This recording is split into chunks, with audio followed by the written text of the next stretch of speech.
From the National Newsroom of the Canadian Press, I'm Jason White. Israeli Prime Minister Benjamin Netanyahu has vowed retaliation against Iran for its missile barrage on Israel. That's the sound of air raid sirens as the orange glow of missiles streaked across Israel's night sky as residents scrambled into bomb shelters. Netanyahu told a late-night meeting of his security cabinet Iran has, quote, made a big mistake and will pay for it.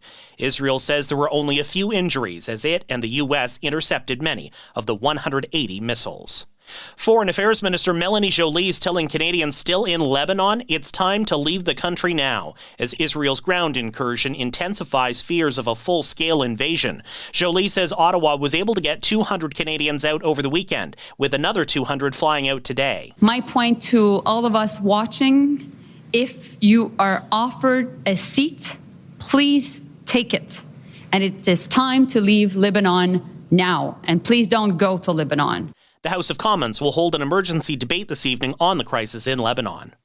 The Liberal government has survived a second non-confidence vote in as many weeks. The NDP and Bloc Québécois voted against the Conservative motion in the House of Commons this afternoon. But the Bloc is threatening to topple the minority government if the Liberals don't agree to its plan to increase pension benefits for seniors.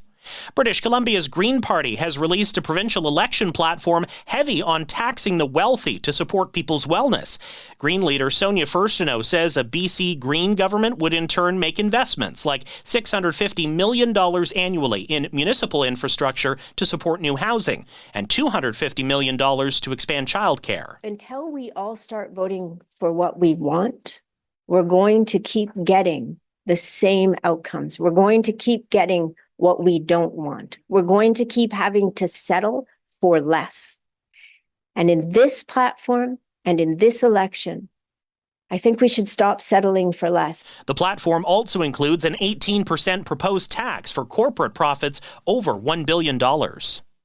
Celebrated actor John Amos has died at age 84. John Amos starred as the dad, James Evans Sr., on the iconic Norman Lear 70s sitcom Good Time. I'm the man of this house, and I'll bring home the bacon. But he often clashed with the all-white writers' room, who he felt didn't always understand the black experience, telling Vlad TV a couple of years ago. Like I said, I wasn't the most diplomatic guy, so very often it would end in me saying, well, let's go outside then. Amos was fired from the show, but the next year he'd get an Emmy nomination for his role in the acclaimed miniseries Roots. He also played Eddie Murphy's Burger Boss in Coming to America, Admiral Fitzwallace on The West Wing, and he had at least 3 projects in the works when he died. John Amos was 84.